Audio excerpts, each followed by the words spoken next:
Boa noite a todos. Muito obrigado pela presença de vocês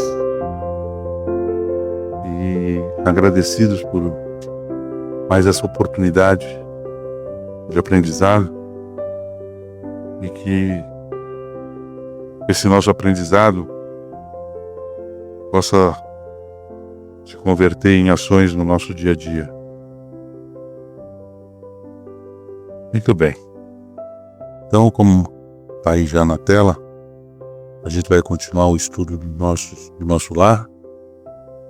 E semana passada, no capítulo 31, a Néia falou sobre o vampiro, que trata da impressionante narrativa de uma mulher que tenta entrar no nosso lar. Um trabalhador avisa que ela está no portão, tendo passado já pelos vigilantes. Ela implora por socorro, está coberta de trapos e de chagas, e a enfermeira Narcisa, que tem uma visão espiritual apurada, ela percebe pontos negros no corpo dessa mulher. O vigilante-chefe identifica essa mulher como um vampiro, incapaz de receber socorro imediato. Então, na visão espírita, vampiros são espíritos que buscam sugar fluidos de vícios de nós encarnados. A mulher, ela é acusada, ela tem essas marcas por assassinar 58 crianças pela prática do aborto, o que ficou refletido em pontos negros no seu corpo espiritual. Ela nega os fatos e não mostra arrependimento. Então o vigilante explica que o nosso lar é para espíritos despertos que reconhecem seus erros. A mulher é então expulsa por tumultuar e não estar em sintonia com a colônia. A afinidade espiritual, ela é essencial para definir em qual tarefa o espírito vai, em qual esfera o espírito vai habitar. O capítulo enfatiza a importância do arrependimento e da reforma íntima, para que possamos ter afinidade com colônias mais evoluídas. Então, hoje, no capítulo 32, nós vamos falar sobre notícias de Veneranda. E quem era Veneranda? Sob o nome de Veneranda se abrigava uma entidade que viveu na Terra, conhecida como Isabel de Aragão, a Rainha Santa de Portugal. Ela viveu entre 1271 e 1336. Ela ficou conhecida por sua caridade, humildade e dedicação à paz. Fundou hospitais, asilos e mosteiros. Incomparável médium de efeitos físicos, ela tem relatado no livro Isabel de Aragão, a Rainha Médium, de Walter Turini, pelo espírito Monsenhor Eusébio Sintra, um dos maiores fenômenos de transmutação da matéria, ao transformar pães em rosas, o que foi tido à sua época como um milagre. E por conta do milagre e de toda a sua atuação, ela foi canonizada em 1622 pelo Papa Urbano VIII.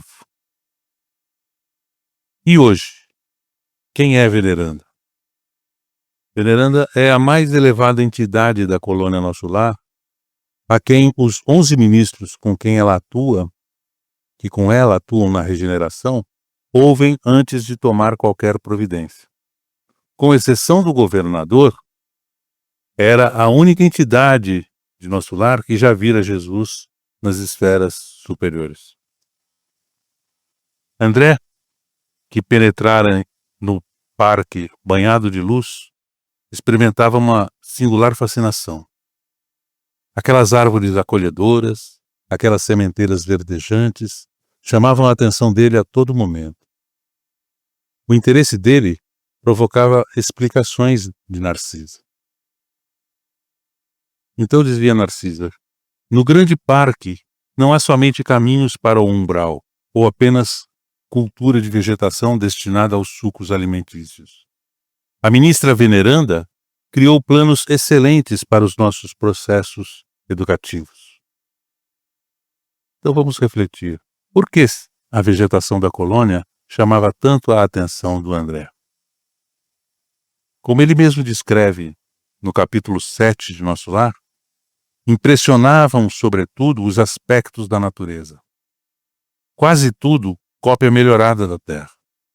Cores mais harmônicas, substâncias mais delicadas, o solo coberto de vegetação, grandes árvores, pomares fartos e jardins deliciosos. Portanto, chamava a atenção de André Luiz a aparência da vegetação, a beleza, a harmonia, a exuberância, a delicadeza, em proporções impressionantes para uma visão habituada com os padrões de sensibilidade do mundo material.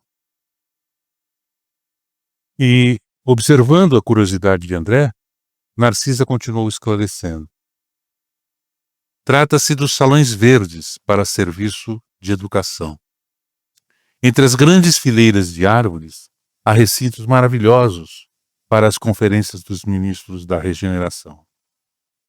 Outros ministros, visitantes e estudiosos em geral também usam esses salões verdes, reservando-se, porém, um de assinalada beleza para as conversas do governador, quando ele tem a bondade de vir até nós. Periodicamente, as árvores exuberantes se cobrem de flores, dando a impressão de pequenas torres coloridas, cheias de encantos naturais. Temos assim, no firmamento, o teto acolhedor com as bênçãos do sol ou das estrelas distantes. Então vamos mais uma vez pensar e analisar qual é a causa dessa vegetação tão encantadora e admirável. A beleza da vegetação é decorrente da arquitetura superior dos espíritos que a desenvolveram, usando um maior conhecimento na manipulação dos elementos da matéria que a constituem e maior sensibilidade no planejamento e realização dos projetos, com o propósito de permitir elevação e bem-estar a todos. Se nos maravilhamos com cenários de nossa natureza terrena, onde o homem muitas vezes consegue interferir favoravelmente na beleza natural para imprimir um maior encanto, imaginemos o quão surpreendente pode se tornar a sublimação das percepções e das formas aperfeiçoadas por espíritos elevados, atuando na matéria mais etérea de maior pureza.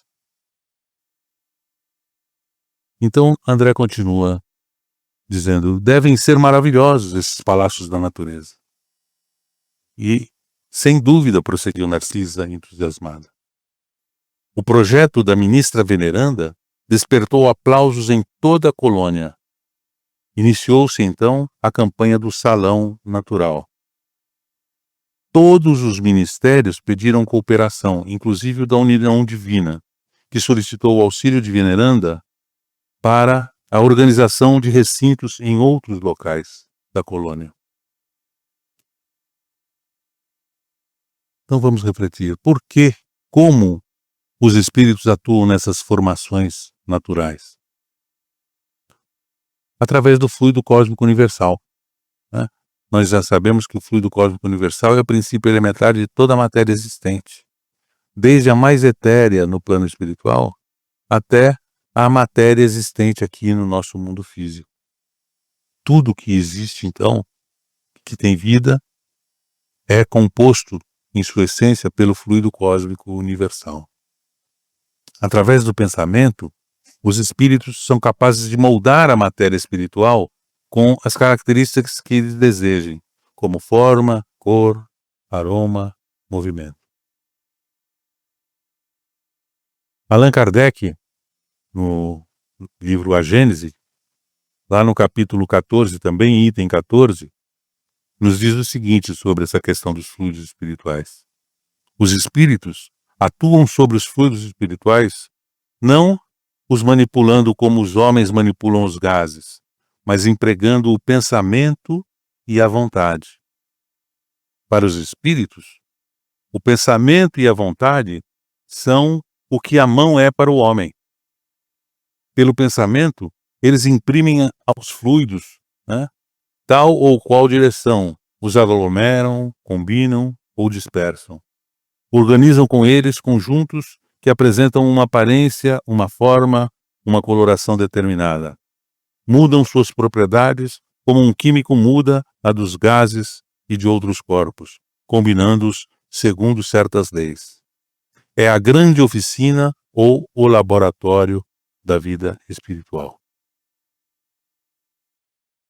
E no livro dos Médiuns, na parte 2ª, capítulo 8, item 130, Kardec nos diz o seguinte: uma vez que o espírito pode exercer uma ação tão poderosa sobre a matéria elementar, utilizando apenas a sua vontade, compreende-se que ele possa não apenas formar substâncias, mas também modificar-lhes as propriedades, utilizando como elemento reativo a própria vontade. Narciso então continuou. Surgiram deliciosos recantos em toda parte. Os mais interessantes, todavia, ao meu ver, são os que se instituíram nas escolas. Variam nas formas e dimensões. Nos parques de educação do esclarecimento, Veneranda fez um verdadeiro castelo de vegetação em forma de estrela, dentro do qual se abrigam 5 numerosas classes de aprendizado. No centro, funciona um enorme aparelho destinado a demonstrações pela imagem, à maneira do cinema terrestre, com o qual é possível projetar simultaneamente 5 projeções diferentes. Esta iniciativa melhorou muito a colônia, unindo no mesmo esforço o serviço com utilidades práticas e a beleza espiritual. André então questionou: e o mobiliário dos salões? É tal como nos grandes recintos terrenos? Narcisa sorriu e acentuou: há diferença. A ministra projetou os quadros evangélicos do tempo que assinalou a passagem de Cristo pelo mundo e sugeriu recursos da própria natureza. Cada salão natural tem bancos e poltronas esculturados na substância do solo, forrados de relva perfumada e macia. Isso imprime formosura e disposições características. Veneranda disse que seria justo lembrar as preleções do mestre em plena praia, quando de suas divinas excursões junto ao mar da Galileia.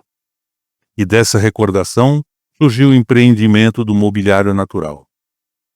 A conservação de toda essa estrutura exige cuidados permanentes, mas a beleza dos quadros compensa, o trabalho que dá de forma muito esplendorosa. Narcisa, identificando o interesse de André, prosseguiu: o mais belo recinto do nosso ministério é o destinado às palestras do governador. A ministra Veneranda descobriu que ele sempre estimou as paisagens da Grécia Antiga e decorou o salão a traços especiais formados em pequenos canais de água fresca, pontes graciosas, lagos minúsculos, assentos feitos com troncos de árvores e vegetação frondosa. Cada mês do ano mostra cores diferentes em razão das flores que se vão modificando em espécie ao longo dos dias. A ministra reserva o mais lindo aspecto para o mês de dezembro, em comemoração ao Natal de Jesus, quando a colônia recebe os mais formosos pensamentos e as mais vigorosas promessas dos nossos companheiros encarnados na Terra, e envia, por sua vez, ardentes afirmações de esperança e serviço às esferas superiores, em homenagem ao Mestre dos Mestres. Esse salão é motivo de satisfação para todos os nossos ministérios. Vamos refletir então por que, no mês de dezembro, em comemoração ao Natal de Jesus, a colônia recebe os mais formosos pensamentos e as mais vigorosas promessas dos companheiros encarnados na Terra. Com a chegada do Natal, Os encarnados tendem a ficar mais solidários e fraternos pela lembrança do nascimento de Jesus na Terra e a renovação das esperanças no novo ano que está prestes a surgir, com suas confraternizações que reúnem familiares e amigos. Assim, a atmosfera fluídica do planeta, que recebe a atuação dos pensamentos desses encarnados, se modifica, possibilitando maior harmonia para os próprios encarnados e também aos desencarnados que se identifiquem com esses fluidos benéficos. Talvez já saiba que o governador aqui vem quase que semanalmente aos domingos. Ali, permanece longas horas conferenciando com os ministros da regeneração, conversando com os trabalhadores, oferecendo sugestões valiosas, examinando nossas vizinhanças com o umbral, recebendo nossos votos e visitas e confortando enfermos em recuperação. Ao entardecer, quando pode demorar-se, ouve música e assiste a números de arte executados por jovens e crianças dos nossos educandários. A maioria dos visitantes que se hospedam em nosso lar costuma vir até aqui só no propósito de conhecer esse palácio natural que acomoda confortavelmente mais de 30.000 pessoas. Então, vamos refletir. O que podemos concluir da relação do governador com os espíritos da colônia? No capítulo 8º do Nosso Lar, o André Luiz já fala sobre isso, quando ele diz que a proximidade do governador com os ministros, trabalhadores e até com os enfermos demonstra sua grandeza espiritual, sua autoridade moral, exercida como servidor do Cristo e de todos os espíritos sob sua governança. Ou seja, o governador é o trabalhador mais infatigável e mais fiel que todos nós reunidos. Ele quase nunca repousa. Parece-me que a glória dele é o serviço perene. Seu pensamento, porém, abrange todos os círculos de serviço, sua assistência carinhosa a tudo e a todos atinge. Ouvindo esses informes interessantes, André experimentava um misto de alegria e curiosidade. O salão da ministra veneranda, continuou Narciso animadamente, é também esplêndido recinto cuja conservação nos merece especial carinho. Todo o nosso préstimo será pouco para retribuir as ações dessa dedicada serva de nosso Senhor. Grande número de benefícios nesse ministério foram por ela criados para atender aos mais infelizes. Sua tradição de trabalho em nosso lar é considerada pela governadoria como uma das mais dignas. É a entidade com maior número de horas de serviço na colônia e a figura mais antiga do governo e do ministério em geral. Ela permanece em tarefa ativa na colônia há mais de 200 anos. Impressionado, André comentou: como deve ser respeitável essa benfeitora? E Narcisa complementa dizendo: você diz muito bem. É a criatura das mais elevadas de nossa colônia espiritual. Os 11 ministros que com ela atuam na regeneração ouvem-na antes de tomar qualquer providência de vulto.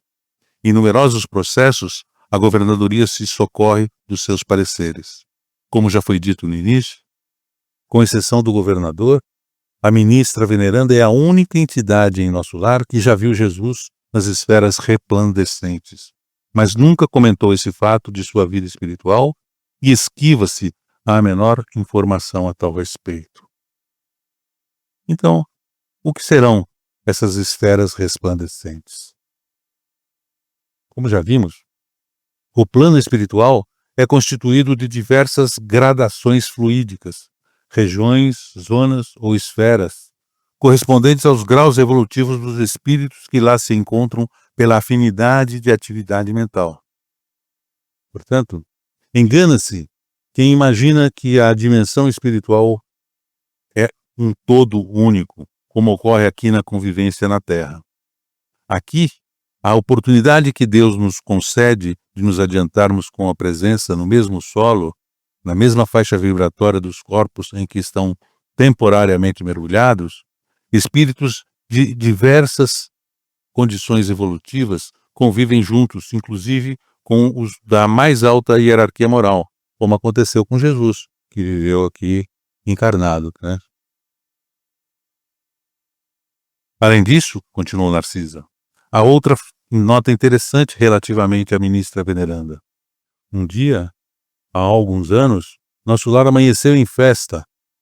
As fraternidades da luz, que regem os destinos cristãos da América, homenagearam veneranda conferindo-lhe a medalha do mérito de serviço, a primeira entidade da colônia que conseguiu até então semelhante triunfo, acumulando 1 milhão de horas de trabalho sem interromper, sem reclamar e sem esmorecer. Generosa comissão veio trazer a honrosa graça, mas, em meio da alegria geral, reunindo a governadoria, os ministérios e a multidão na Praça Maior, a ministra veneranda apenas chorou em silêncio. Entregou em seguida o troféu aos arquivos do nosso lar, afirmando que não o merecia e transmitindo a todos os trabalhadores da colônia, apesar dos protestos do governador. Desistiu de todas as homenagens festivas com que se pretendia comemorar, mais tarde, o acontecimento, jamais comentando a honrosa conquista. O que se pode concluir, então, dessa atitude de veneranda? É um exemplo nobre e generoso de humildade elevada, doando-se em seu melhor, sem qualquer desejo de glória ou de reconhecimento. Então, essa atitude de veneranda, de não reconhecer o trabalho dela, o prêmio que ela havia ganhado, é um exemplo nobre e generoso de humildade elevada, doando-se em seu melhor, sem qualquer desejo de glória ou reconhecimento, para que sua grandeza não se torne motivo de humilhação para os que ainda não atingiram sua condição evolutiva. Sua glória está nas próprias coisas que realiza pelo próprio bem, pelo bem do próximo, desde as mais simples às mais elaboradas, como ensinou Jesus. Extraordinária mulher, disse André. Por que não se encaminha para esferas mais altas? Narcisa baixou o tom de voz e declarou: intimamente, ela vive em zonas muito superiores à nossa e permanece em nosso lar por espírito de amor e sacrifício. Soube que essa benfeitora sublime vem trabalhando há mais de 1000 anos pelo grupo de corações bem-amados que ainda demoram na terra e espera por eles com paciência.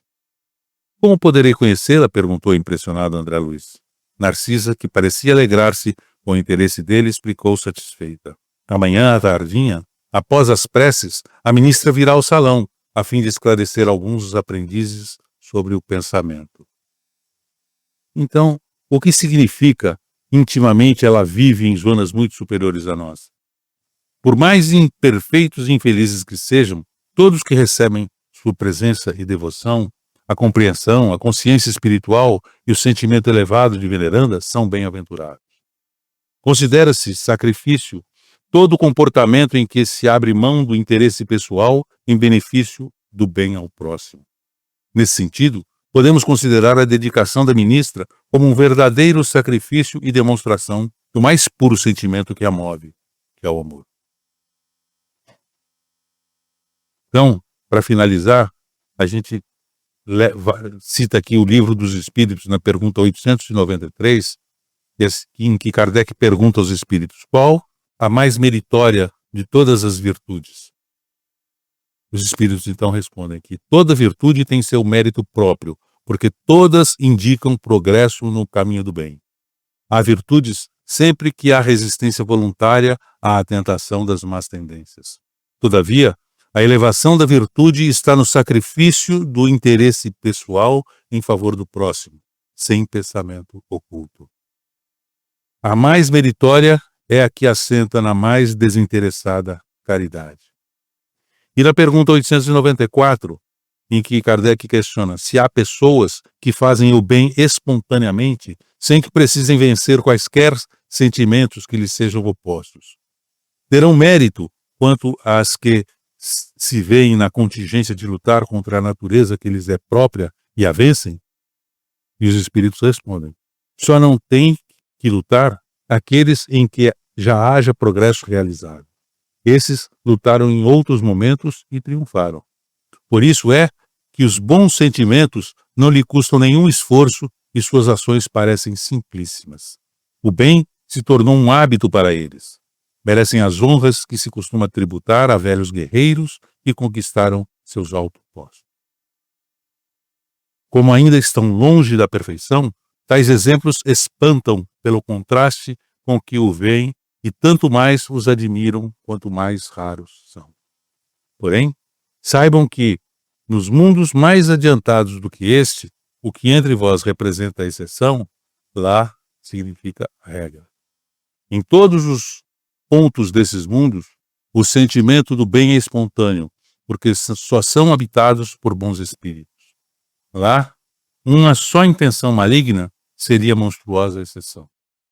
Eis porque os homens são prósperos neles.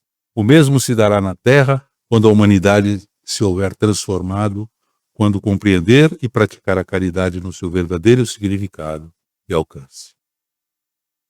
Assim se encerra o capítulo, e na semana que vem, o Reinaldo então vai dar sequência no capítulo 33, com o título Curiosas Observações. Vamos então para a segunda parte.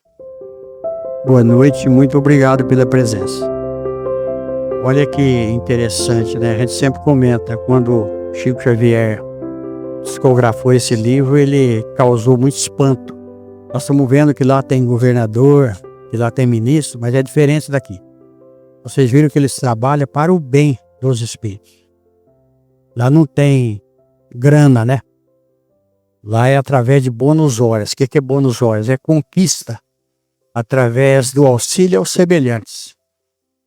Então, a organização que tem na Terra, a gente vê em termos políticos, poderia funcionar muito bem se seguisse esse exemplo que tem lá. Vocês viram que, inclusive, essa mulher, ela não quis ir para um plano superior, ali, apesar que ela está já nas dimensões mais altas, mas ela não deixa de atender. Aí nós vamos ver a história do Dr. Bezerra de Menezes, que a pedido de Jesus, ele foi convidado para ir para um plano superior e, em amor àqueles que estão na terra, ele preferiu ficar na terra nos auxiliando. O próprio Jesus desceu até nós para poder nos ajudar em corpo físico como o nosso, porque ele disse que ele não veio quebrar a lei, ele veio cumprir a lei. E ele diz lá numa das passagens da Bíblia o seguinte: veio, né? Os profetas mataram os profetas, né? Veio o Filho do Homem, que é ele, né? E foi crucificado. Então, olha ainda o nosso atraso aqui na Terra. Enquanto a gente tiver diferenças, enquanto a gente tiver fronteira entre os países, nós estamos longe ainda. Porque nós somos todos irmãos. E Jesus disse o seguinte: haverá um só pastor, um só rebanho. Então vai chegar esse ponto aí. Por quê? Porque tem que haver evolução de uma forma ou de outra. Esse livro Nosso Lar é fantástico. Vocês vão ver a semana que vem a sequência desse livro.